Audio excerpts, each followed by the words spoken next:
إن الحمد لله نحمده ونستعينه ونستغفره ونؤمن به ونتوكل عليه ونعوذ بالله من شرور أنفسنا ومن سيئات أعمالنا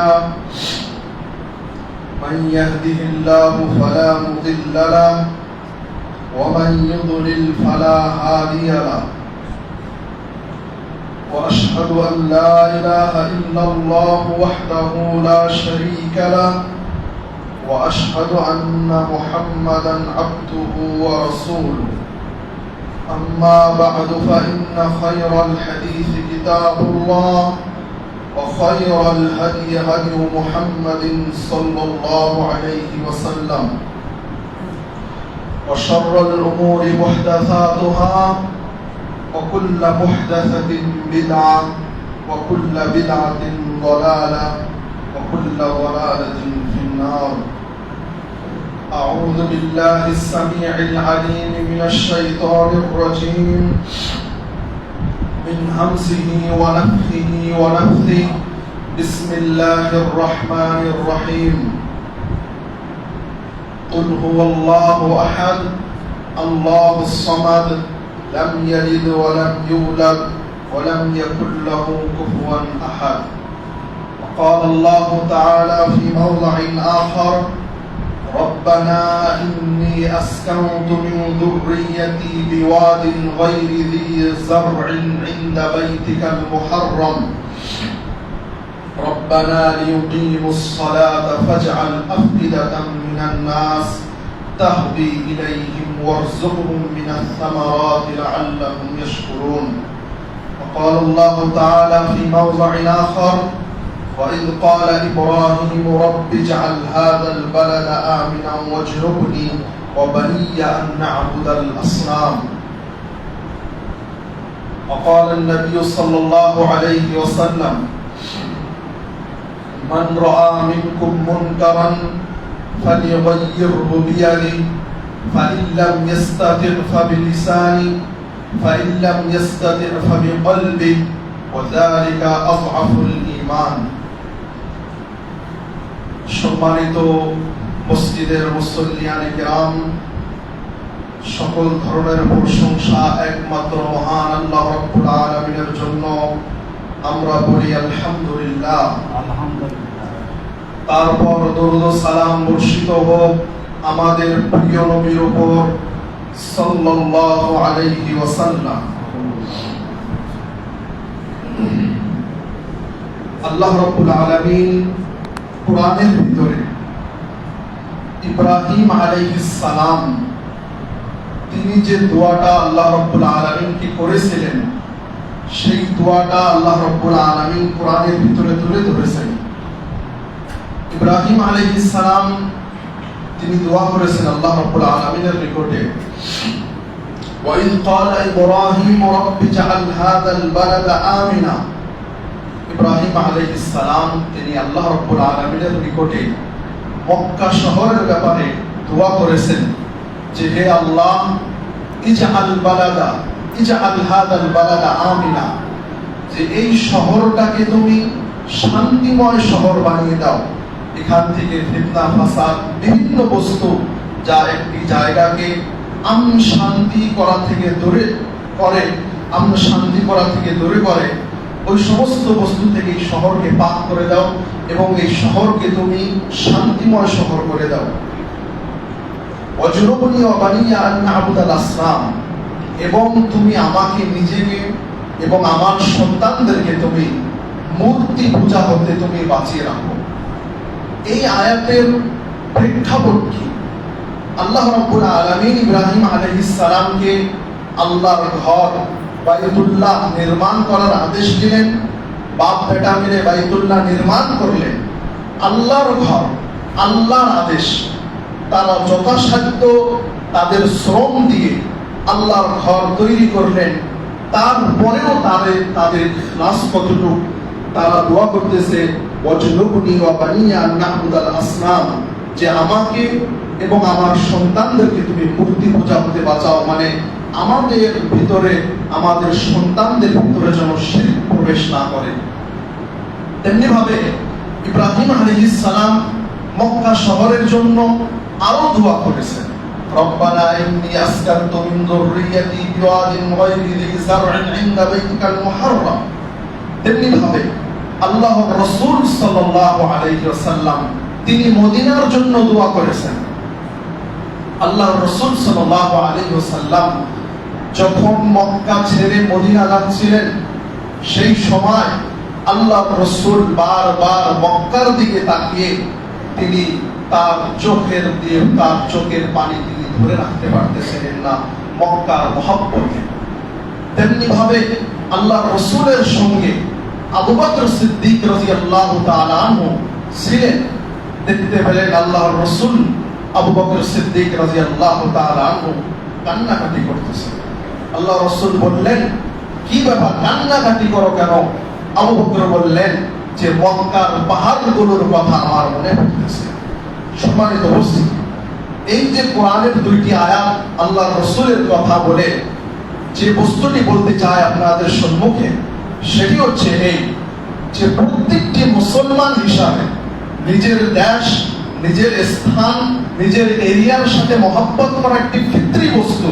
প্রত্যেকটি মানুষের ভিতরে এই বস্তুটি আছে যে যে মানুষটা, যেই মুসলমান যেই স্থানে থাকে, যেই জায়গায় থাকে, সেই জায়গার সঙ্গে সে ফিতরিভাবে, সে ন্যাচারাল ভাবে সেই জায়গার সঙ্গে একটি মহব্বত তার তৈরি হয়ে যায়।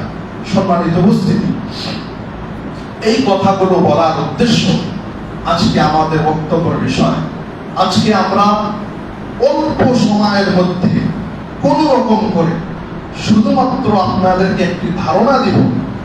আজকে আগস্ট মাসের 14 তারিখ এবং কালকে আগস্ট মাসের 15 তারিখ। আমরা সবাই জানি 15 তারিখকে এই দেশের ভিতরে ইন্ডিপেন্ডেন্স ডে, স্বাধীনতা দিবস হিসাবে পালন করা হয়। তো আমরা সেই সম্পর্কে দু একটি কথা বলবো যে স্বাধীনতা আন্দোলনের ভিতরে মুসলমানদের কি অবদান এবং মুসলমানই কি কারণে স্বাধীনতা আন্দোলনের মধ্যে অগ্রভাগ নিয়েছে, কি কারণে, যেটা আমরা আমাদের জোয়া সপ্তাহের খুতবার ভিতরে আমরা তৌহিদ সম্পর্কে আলোচনা করেছি যে তৌহিদের শক্তির কারণে মুসলমান ভাগ নিয়ে সেই স্বাধীনতা সংগ্রামের মধ্যে মুসলমান জয়েন হয়েছে, মুসলমান অংশগ্রহণ করেছে। তারপরে একটি গুরুত্বপূর্ণ বিষয়, এই বিষয় কেন আলোচনা করার প্রয়োজন পড়ে, এই বিষয় এই জন্য আলোচনা করার প্রয়োজন পড়ে, আজকে নতুন জেনারেশন যে আসতেছে, এই নতুন জেনারেশন নিজের বাপ দাদার পূর্বপুরুষের ইতিহাস জানে না। আর একটি গুরুত্বপূর্ণ কারণ যে ইতিহাসকে বিকৃত করা হচ্ছে। এই ইতিহাসকে যখন বিকৃত করা হবে তো দেশের, পৃথিবীর বড় একটা অংশ তারা এই সঠিক ইতিহাস থেকে, সত্য ইতিহাস থেকে দূরে সরে যাবে এবং সেটি তারা টের পাবে না। আমরা খুতবার শুরুতে ভূমিকা স্বরূপ যে কথাগুলো বললাম যে দেশের সাথে মহব্বত প্রত্যেকটি মুমিন, প্রত্যেকটি মুসলমান করে। একজন ভালো মানুষ, একজন ভালো মুসলমান, সে নিজের দেশের ভিতরে কখনো বিশৃঙ্খলা, কখনো কোনো ধরনের সরকার বিরোধী কাজ, কখনো এমন ধরনের উল্টাপাল্টা কাজ কোনোদিন করবে না, কারণ সে যেই জায়গায় থাকে সে সেই জায়গার সাথে মহব্বত করে। সম্মানিত উপস্থিতি, আজকের বক্তব্য আমরা শুরু করব ভারতবর্ষের ভিতরে ইসলাম কিভাবে প্রবেশ করেছে। আপনি বিভিন্ন জায়গায়, আপনি বিভিন্ন বই পুস্তকের মধ্যে পাবেন, গুগলে সার্চ দিলে, ইউটিউবে সার্চ দিলে আপনি পাবেন যে ভারতবর্ষের ভিতরে ইসলাম নিয়ে এসেছে মোহাম্মদ বিন কাসিম, যেটি ভুল রেকর্ড। ভারতবর্ষের ভিতরে মোহাম্মদ বিন কাসিম তিনি ইসলাম নিয়ে আসেননি, তিনি জিহাদের জন্য এসেছিলেন। তবে আমাদেরকে সঠিক ইতিহাস জানতে হবে।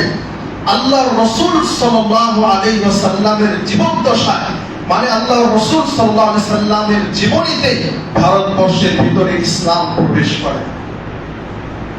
আল্লাহ রাসূল সাল্লাল্লাহু আলাইহি সাল্লামের জীবদ্দশায় ভারতবর্ষে ইসলাম প্রবেশ করে, এবং ইতিহাস থেকে এটাও প্রমাণ পাওয়া যায় যে কমসে কম 25 জন সাহাবায়ে কেরাম, সেই 25 জনের সাহাবায়ে কেরামের নামও এই বইয়ের ভিতরে উল্লেখ রয়েছে। আমি তাদের নাম নিব না, আমাদের সময় যেহেতু শর্ট, কিন্তু কথা বলতে হবে অনেক। সেই 25 জন সাহাবায়ে কেরাম তারা ভারতবর্ষের মাটিতে এসেছিলেন, এবং এটাও ইতিহাস দ্বারা প্রমাণিত যে ভারতবর্ষের সর্বপ্রথম মসজিদ রাজা চেরামান তিনি তৈরি করেছিলেন। তেনার সম্পর্কে এটাও পাওয়া যায় যে তিনি আল্লাহ রাসূল সাল্লাল্লাহু আলাইহি সাল্লামের সাথে দেখা করার জন্য তিনি গিয়েছিলেন, কিন্তু ইতিহাস দ্বারা এটাও প্রমাণিত হয় না যে তিনি দেখা করতে পেরেছিলেন না পারেননি। তিনি জাহাজের মধ্যে তিনি মৃত্যুবরণ করেন। তেমনি ভাবে ভারতবর্ষের ভিতরে ইসলাম আসার ক্ষেত্রে আমাদেরকে মনে রাখতে হবে যে আল্লাহ রাসূলের যুগেই ভারতবর্ষে ইসলাম এসেছিল।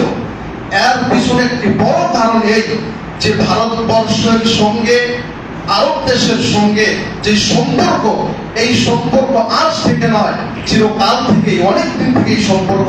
কারণ ভারতবর্ষের ভিতরের একটি বস্তু, অনেক বস্তুর মধ্যে একটি বস্তুর নাম নিব, ভারতবর্ষের মশলা, স্পাইস। ভারতবর্ষের মশলা সারা দুনিয়ার মধ্যে সবচেয়ে বেশি বিখ্যাত। তো আরব দেশের মানুষেরা এই ভারতের মশলাকে সবচেয়ে বেশি পছন্দ করত। তো তাদের ব্যবসা বাণিজ্য সামুদ্রিক ভাবে আগে থেকে চলা ছিল। ওই সামুদ্রিক রাস্তা দিয়ে ভারতবর্ষের যে সাহিলি এরিয়া, মানে সামুদ্রিক এরিয়া, এখানে আপনি নিতে পারেন মালাবার, কেরালা, আরো বিভিন্ন স্থান রয়েছে। সেই স্থানগুলোর ভিতরে, ভারতবর্ষের ভিতরে, সেই স্থানগুলোর মাধ্যম দিয়ে সারা ভারতবর্ষের ভিতরে ইসলাম প্রবেশ করে। সম্মানিত উপস্থিতি, তাহলে আমাদের সামনে স্পষ্ট হলো যে ভারতবর্ষের ভিতরে ইসলাম স্বয়ং সাহাবায়ে কেরামগণ রাদিয়াল্লাহু আনহুম তারা নিয়ে এসেছিলেন, এবং তখন থেকে প্রায় 400 বছর পর্যন্ত ভারতবর্ষের ভিতরে যে ইসলাম ছিল সেটি খালিস ইসলাম, শিরক বিদআত মুক্ত, মিক্স মুক্ত ইসলাম ছিল, একেবারে সলিড খালিস ইসলাম। আল্লাহ রাসূল যেটা শিক্ষা দিয়েছেন সেই শিক্ষা, সেই ইসলাম ভারতবর্ষের মাটিতে ছিল। তারপরে 400-500 বছর পার হয়ে যাওয়ার পরে ইরান, ইরাক, আফগানিস্তানের রাস্তা ধরে আরো অন্য একটা ইসলাম আসে, কিন্তু সেটি প্রকৃত ইসলাম না, সেটি মিক্স ইসলাম আসে। এই মিক্স ইসলাম আসার পরে ভারতবর্ষের ভিতরে যে শাসন করে গিয়েছে, যারা মুসলিম শাসক ছিল, তারা প্রায় 700-800 বছর পর্যন্ত রাজত্ব করেছিল, কিন্তু তারা সবাই একভাবেও তারা সহিহুল আকীদা, শুদ্ধ আকীদার অধিকারী ছিলেন না। তাদের বিভিন্ন মতাদর্শ, বিভিন্ন বস্তুর দ্বারা তারা প্রভাবিত ছিল। সম্মানিত উপস্থিতি, আমাদেরকে মনে রাখতে হবে যে সর্বপ্রথম ভারতবর্ষের ভিতরে সহিহ ইসলাম আসে, তারপর ভুলভাবে আরো মানুষ দাখিল হওয়ার পরে এই ইসলামের ভিতরে মিক্স তৈরি করে দেয়। এই কথা আমরা জানার পরে আমরা জানবো যে তাহলে ভারতবর্ষের ভিতরে ইংরেজরা কিভাবে আসে। ভারতবর্ষের ভিতরে ইংরেজরাও এই ব্যবসা বাণিজ্যের মাধ্যম দিয়ে আসে। আমরা জানি ভারতবর্ষকে গোল্ডেন, সোনার পাখি বলা হতো। সোনার পাখি নাম পরে পড়েছে, কিন্তু আরব দেশের নাম, আরব দেশের মানুষ এই দেশকে আগে নাম দিয়েছিল বিলাদুল যাহাব, মানে সোনার দেশ। বিলাদুল যাহাব মানে এই দেশের মাটি, প্রত্যেকটি বস্তু যাই রোপণ করা হোক না কেন, এই দেশের মাটি সেইভাবে সেটি মাটির ভিতর থেকে বাহির করে দেয়, মানে আবাদ ফসল অনেক ভালো হতো। তারপরে আমরা দেখব ইংরেজরা 1600 ইসবি, 1600 সনের আশেপাশে ভারতবর্ষে তারা দাখিল হয় ব্যবসা বাণিজ্যর নাম দিয়ে, এবং ব্যবসা বাণিজ্যর নাম দিয়ে তারা প্রবেশ করার পরে তাদের সর্বপ্রথম তারা কোম্পানি কায়েম করে কলকাতার ভিতরে, যেটাকে নাম দেওয়া হয় ইস্ট ইন্ডিয়া কোম্পানি।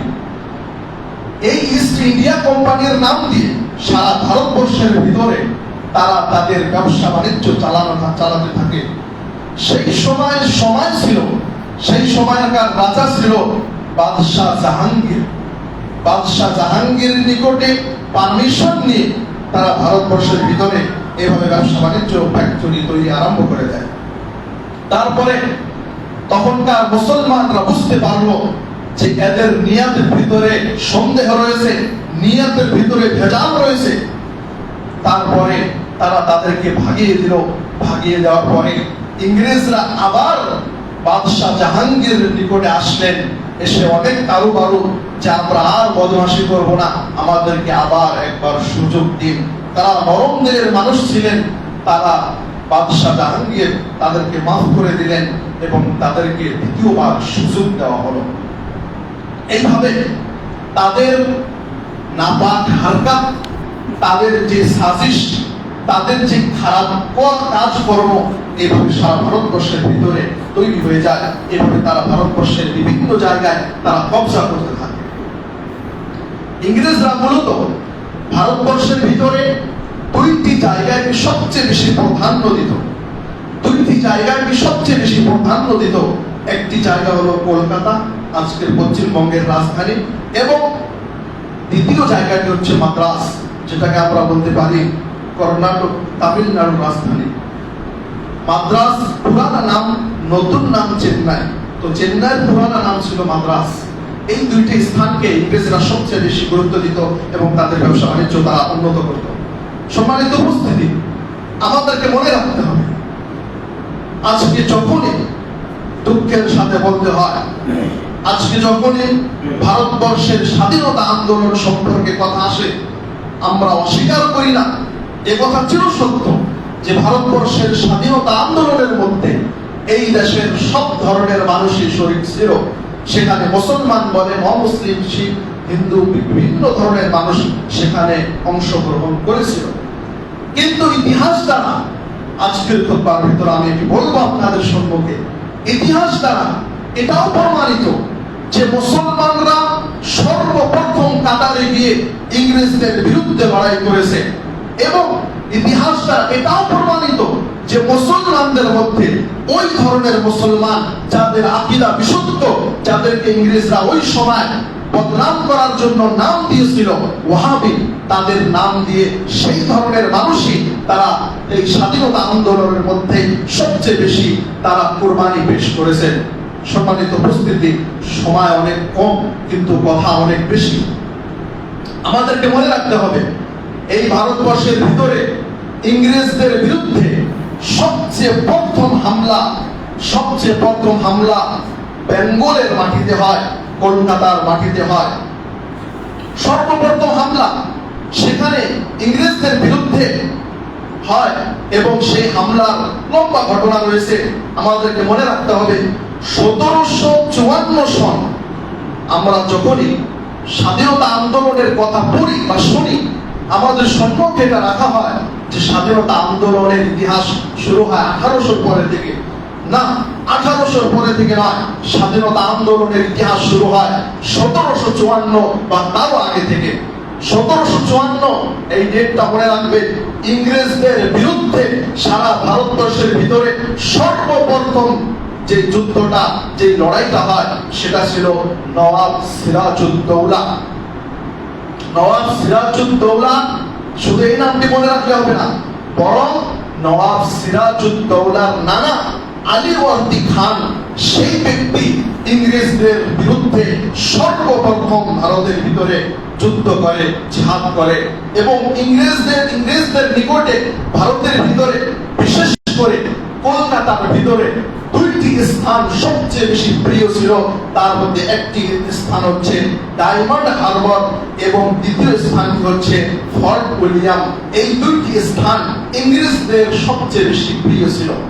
তেমনি ভাবে 1757 23শে জুন 1757 সনে পলাশীর যুদ্ধ হয়। পলাশীর যুদ্ধের ভিতরে আমরা জানি মীর জাফর নামের একজন ব্যক্তি ছিল, সেই ব্যক্তির গাদ্দারির কারণে সেই পলাশীর যুদ্ধ হেরে যায়। আমাদেরকে মনে রাখতে হবে, বাইরের শত্রু আমাদেরকে যতটুকু ক্ষতি না করতে পারবে, বাড়ির ভিতরকার শত্রু তার চেয়ে বেশি ক্ষতি করতে পারবে। এই যে 200-250 বছরের যে সংগ্রামের ইতিহাস, এই 200-250 বছর যে ভারতবর্ষ স্বাধীন হতে লেগেছে, এই 200-250 বছর লাগা কথা ছিল না। কিন্তু নিজের মানুষই যখন শত্রুতামি করেছে, নিজের মানুষই যখন গাদ্দারি করেছে, নিজের মানুষই যখন মুনাফিকি করেছে, তখন এই ইতিহাস দীর্ঘ হয়ে গিয়েছে। আমাদেরকে মনে রাখতে হবে, এই দিকে কলকাতার মাটিতে নওয়াব সিরাজউদ্দৌলার বিরুদ্ধে কাজ করেছে মীর জাফর। ওই দিকে সাউথ ইন্ডিয়া, দক্ষিণ ভারতে, যার নাম, যে মানুষ সম্পর্কে অনেক ইতিহাস রয়েছে, যার নাম হচ্ছে টিপু সুলতান, যাকে বলা হয় শেরে মাইসুর, মাইসুরের বাঘ, যার নাম হচ্ছে টিপু সুলতান। টিপু সুলতানের বিরুদ্ধে কাজ করেছে মীর সাদিক। তেমনি ভাবে আফগানের পাঠানরা বিরোধিতা করেছে মুসলমানদের বড় একটি সংখ্যা। এবং আমাদেরকে মনে রাখতে হবে, ইংরেজরা যেই সময় শেরে মাইসুর টিপু সুলতানকে মেরে ফেলার পরে ইংরেজ তার লাশের উপর দাঁড়িয়ে বলেছিল যে আজ থেকে ভারতবর্ষ আমাদের হয়ে গেল। এর আগে এই ধরনের কথা ইংরেজরা বলার সাহস করেনি। তেমনি ভাবে টিপু সুলতানের অনেক লম্বা ইতিহাস রয়েছে এবং এই বিষয়গুলো অনেক লম্বা। আমি দিশ পাচ্ছি না কোনটা বলবো কোনটা ছাড়বো, আমি শুধুমাত্র আপনাদেরকে হেডিং গুলো বলে দিচ্ছি। তেমনি ভাবে আমাদেরকে মনে রাখতে হবে, ভারতবর্ষের ভিতরে এই লড়াইয়ের ক্ষেত্রে আমাদেরকে স্পষ্ট ভাবে যে বস্তুটি মনে রাখতে হবে, সর্বপ্রথম ইংরেজদের বিরুদ্ধে জিহাদের ফতোয়া যে ব্যক্তি দিয়েছিলেন, তিনি ছিলেন, তার নাম হলো শাহ আব্দুল আজিজ মুহাদ্দিস দেহলভী রাহিমাহুল্লাহ। তিনি সর্বপ্রথম সারা ভারতবর্ষের ভিতরে ইংরেজদের বিরুদ্ধে জিহাদের ফতোয়া দিয়েছিলেন। তিনি বলেছিলেন, আমাদের দেশ গোলাম হয়ে গিয়েছে, এখন আমাদেরকে আর বসে থাকলে চলবে না, এখন আমাদেরকে তাদের বিরুদ্ধে লড়াই করতে হবে, আমাদেরকে তাদের বিরুদ্ধে জিহাদ করতে হবে। তেমনি ভাবে সেই সময় দুইজন ব্যক্তি সারা ভারতবর্ষের ভিতরে সামনে চলে আসে। দুইজন ব্যক্তির নাম আমাদেরকে মনে রাখতে হবে। একজন ব্যক্তির নাম হচ্ছে শাহ ইসমাইল শহীদ রাহিমাহুল্লাহ এবং অপরজন ব্যক্তির নাম হচ্ছে শাহ সৈয়দ আহমদ শহীদ রাহিমাহুল্লাহ। এই দুইজন ব্যক্তি মিলে যে তাহরিক, যে মুভমেন্ট, যে আন্দোলন শুরু করেছিলেন, তাদেরকে বলা হয় তাহরিকে শহীদাইন বা শহীদাইন আন্দোলন, মানে দুইজন শহীদের আন্দোলন। আমাদেরকে মনে রাখতে হবে, যেই সময় ভারতের প্রায় এরিয়ার ভিতরে ইংরেজদের কবজা, দিল্লি ওই সময়ের ভিতরেও, যে দিল্লিতে এখনো ইংরেজদের হাত আসেনি, ওই সময় এই ব্যক্তিরা ভাবলো যে যেহেতু আমাদের পাশে, আপনারা ম্যাপ দেখলে বুঝতে পারবেন যে দিল্লির থেকে বেশি দূর নয় পাঞ্জাবের পাঠানরা, পাঞ্জাবের শিখরা, তারা ইংরেজদের সাথে মিলে গিয়েছিল। তারা ভাবলো এই সময় যদি আমরা দিল্লিতে আমাদের সংগ্রাম আরম্ভ করি, আমরা টিকতে পারবো না। তারা অনেক দূর গিয়ে, বর্ডারের কাছে গিয়ে তারা একটি সংগ্রাম আরম্ভ করে। সেখানে তারা অনেক কিছু করে, তারা একটি ম্যানেজমেন্ট করে, মানুষকে দিন শিক্ষা দেয়, তারপরে সারা ভারতবর্ষের ভিতর থেকে চান্দা কালেকশন করে তারা ইংরেজদের বিরুদ্ধে কাজ করে। এখানে আরেকটি কথা আমাদেরকে মনে রাখতে হবে, সেই সময় ইংরেজরা যখন খবর পেল যে ভারতের অমুক স্থানে আমাদের বিরুদ্ধে সংগ্রাম চলতেছে, সেখানে তাদেরকে আর কোনো বস্তু পৌঁছাতে দেওয়া হবে না, তখন একজন ব্যক্তি মাওলানা ইনায়াত আলী, সেই ব্যক্তি, তিনি অনেক ধরনের মাল সামান জমা করে তাদের নিকটে নিয়ে যাবে। কিন্তু ইংরেজরা চেক করতেছিল যে এই ব্যক্তি যেন ঢুকতে না পারে।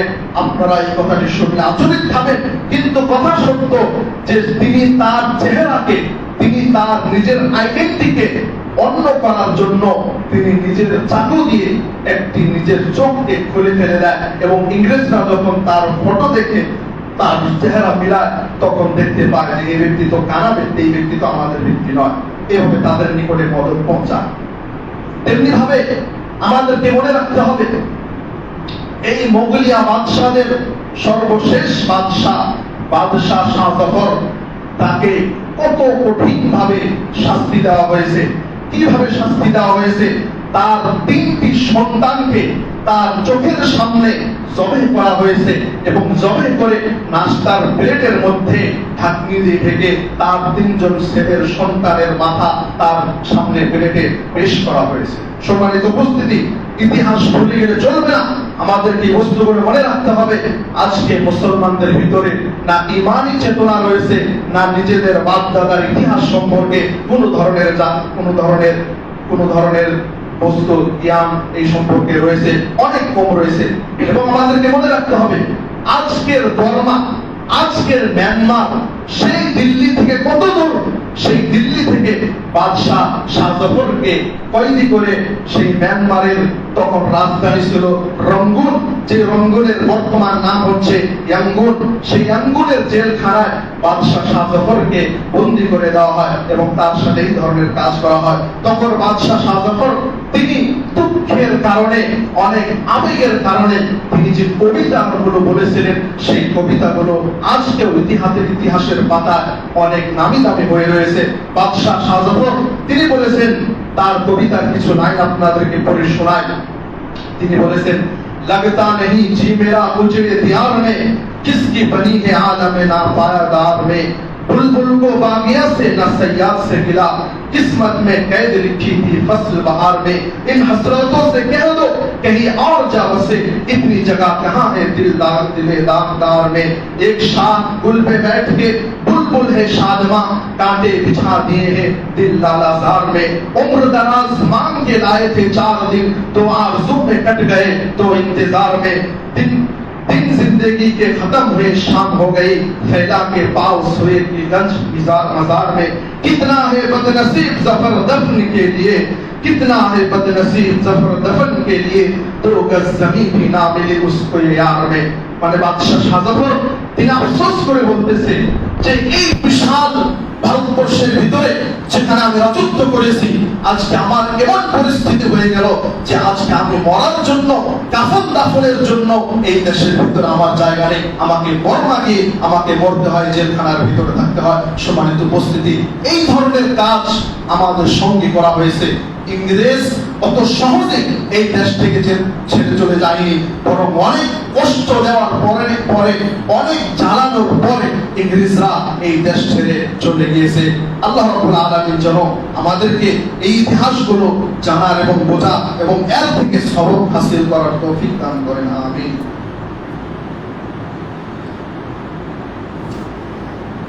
সম্মানিত উপস্থিতি, আমাদেরকে মনে রাখতে হবে, ভারতবর্ষের স্বাধীনতা আন্দোলনের কথা যখনই আসবে, তখন কিছু কমন বস্তুর কথা যদি উল্লেখ না করা হয়, তাহলে সারাদিন ভারতবর্ষের স্বাধীনতা আন্দোলন সম্পর্কে কথা বলেও এই বিষয়ে কুল কিনারা পাওয়া যাবে না। তার মধ্যে একটি হচ্ছে কালা পানির শাস্তি।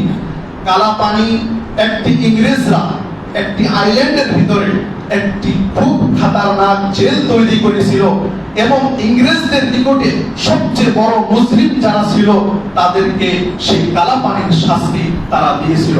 সম্মানিত উপস্থিতি, ইতিহাস সাক্ষী ডাক্তার W.W. হান্টার, তিনি একজন ইহুদি অমুসলিম রাইটার, ইংরেজদের রাইটার।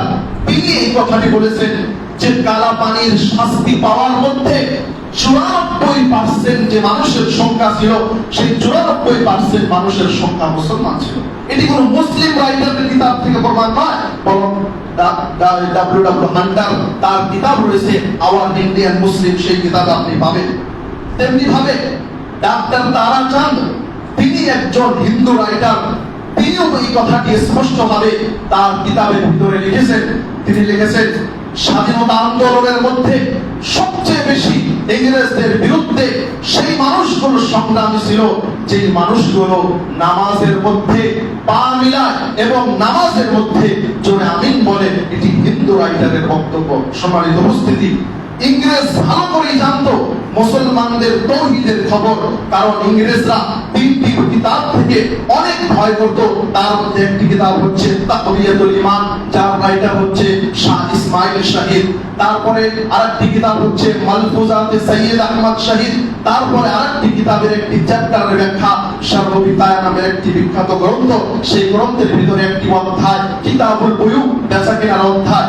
এই 3টি কিতাব থেকে ইংরেজরা ভয়ে পালাতো এখন প্রশ্ন, তাকওয়াতুল ঈমান একটি ছোট্ট কিতাব, প্রায় 50-60 পৃষ্ঠাও হবে না। জোরজুলুম সৈয়দ আহমদ শহীদ, তিনি এই কিতাবটির রাইটার। আপনি দেখেন এই কিতাবের ভিতরে কোন জায়গায় জিহাদের কথা লেখা নেই, একটি জিহাদ নামের শব্দ পাবেন না আপনি। তারপরেও এই কিতাব থেকে ইংরেজরা কেন ভয় করত? কারণ এই কিতাবের ভিতরে যে কথাগুলো লেখা ছিল সেই কথাগুলো শুধুমাত্র তাওহীদের কথা লেখা ছিল, শিরকের বিরুদ্ধে কথা লেখা ছিল, বিদআতের বা সেই সময় ভারতবর্ষের ভিতরে যে দ্বীনের নামে নতুন বস্তু তৈরি হয়েছিল সেই বস্তুগুলোর কথা সেখানে লেখা ছিল। কিন্তু তারপরেও সেই বস্তুগুলো থেকে ইংরেজরা ভয় পালাতো। সম্মানিত উপস্থিতি, তারপর আমাদেরকে মনে রাখতে হবে মাওলানা আবুল কালাম আজাদ তিনি সেই সময় দিল্লির জামে মসজিদ, যারা দেখেছেন যে দিল্লি জামে মসজিদের সিঁড়ি অনেক লম্বা, অনেক কয়েকটা সিঁড়ি বেয়ে জামে মসজিদে উঠতে হয়, সেই দিল্লি জামে মসজিদের সম্মুখে দাঁড়িয়ে, সিঁড়িতে দাঁড়িয়ে তিনি যে মুসলমানদেরকে, যারা স্বাধীন হওয়ার পরে মুসলমানরা এই অংশ ছেড়ে আজকের পাকিস্তান যাচ্ছিল, তাদেরকে সম্বোধন করে মাওলানা আবুল কালাম আজাদ তিনি বলেছিলেন, তার যে বক্তব্য, লম্বা বক্তব্য, সেই বক্তব্য কয়েকটা লাইন আপনাদেরকে আমি পড়ে শোনাতে চাই। মাওলানা আবুল কালাম আজাদ এই বস্তুগুলো তর্জমা করার, ব্যাখ্যা করার সময় আমি শুধু লাইনগুলো পড়ে শোনাবো। মাওলানা আবুল কালাম আজাদ তাদেরকে সম্বোধন করে বলেছিলেন যে, तुम्हें याद है मैंने तुम्हें पुकारा, तुमने मेरी जुबान काट डाली, मैंने कलम उठाया, तुमने मेरे हाथ कलम कर दिए, मैंने चलना चाहा तो तुमने मेरे पाँव काट दिए, मैंने करवट लेनी चाही, तुमने मेरी कमर तोड़ दी। ये फरार की जिंदगी जो तुमने हिजरत के मुकद्दस नाम पर इख्तियार की है, उस पर गौर करो, अपने दिलों को मजबूत बनाओ, अपने दिमागों को सोचने की आदत डालो, और फिर देखो तुम्हारे फैसले कितने आजिलाना है, आखिर कहाँ जा रहे हो और क्यों जा रहे हो। ये देखो मस्जिद के बुलंद मीनार तुमसे उछक कर सवाल करते हैं, अपनी नजरें उठाकर देखो कि शाहजहानी मस्जिद के गुंबद तुमसे सवाल करते हैं, तुमने अपनी तारीख के सफहात को कहां गुम कर दिया। ये तुम्हारे बुजुर्गों के मुकद्दस मकामात है, तुमसे सवाल करते हैं, तुम उन्हें किसके हवाले छोड़े जा रहे हो। ये मस्जिदों से गूंजने वाली अल्लाहु अकबर की सदाएं तुमसे सवाल करती है, तुम उन्हें किसके रहम करम पर छोड़े जा रहे हो। अभी कल की बात है कि जमुना के किनारे तुम्हारे काफिलों ने वजू किया था, आज तुम हो कि तुम्हें यहाँ रहते हुए खौफ महसूस होता है, हालांकि दिल्ली तुम्हारे खून से सिंची हुई है। आज जलजले से डरते हो, कभी तुम खुद एक जलजला थे, आज अंधेरे से कांपते हो, क्या याद नहीं तुम्हारा वजूद ही एक उजाला था। ये बादलों ने मेला पानी बरसाया, तुमने भीग जाने के खदशे से अपने पायचे चढ़ा लिए। और तुम्हारे असलाफ थे जो समंदरों में उतर गए, पहाड़ों की छातियों को रौंद डाला, बिजलियां आई तो उन पर मुस्कुरा दिए, बादल गरजे तो कहकहों से जवाब दिया, बातें सरसर उठी तो उसका रुख फेर दिया, आंधियां आई तो उनसे कहा ये तुम्हारा रास्ता नहीं। ये ईमान की चाकनी है, शहीद शाहों के गरेबानों से खेलने वाले आज खुद अपने गरेबानों से खेलने लगे और खुदा से इस दर्जा गाफिल हो गए जिससे उस पर कभी ईमान ही नहीं था। अजीजों, मेरे पास तुम्हारे लिए कोई नया नुस्खा नहीं है, वही पुराना नुस्खा जो बरसों पहले का है, वही नुस्खा जिसको कायनात इंसानी का सबसे बड़ा मुफस्सिर लाया था। वो नुस्खा है कि कुरान का ऐलान है, वला तहिनु वला तहज़नु व अंतुमुल अ'लाउना इन कुंतुम मुमिनीन। সম্মানিত উপস্থিতি, আজকের খুতবার ভিতরে সময় যেহেতু আমাদের শেষ, আজকের খুতবার ভিতরে সর্বশেষ পয়েন্ট বলে আজকের খুতবা শেষ করব। সর্বশেষ পয়েন্টটি হচ্ছে এই, আজকের বিহারের রাজধানী পাটনা, পাটনার পুরানা নাম ছিল আজিমাবাদ। সেই আজিমাবাদের একটি গ্রামের নাম ছিল সাদিকপুর। সাদিকপুরের যে বংশটা ছিল, যে খানদানটা ছিল, সেই পুরো খানদানটা নওয়াব খানদান। এরা সবাই আলেম এবং টাকা পয়সার অভাব নেই, এবং সবাই সহিহুল আকীদা এবং সবাই কোরআন এবং সুন্নাতের পাবন্দি করা মানুষ ছিল। আপনি দেখেন ঈদের দিনে তাদের বাড়িঘরকে ইংরেজরা বুলডোজার করে তাদের বাড়িঘরগুলো ধ্বংস করে দেয়। তেমনিভাবে তাদের লম্বা ইতিহাস রয়েছে। আমরা শুধু এতটুকু বলতে চাই যে ইংরেজরা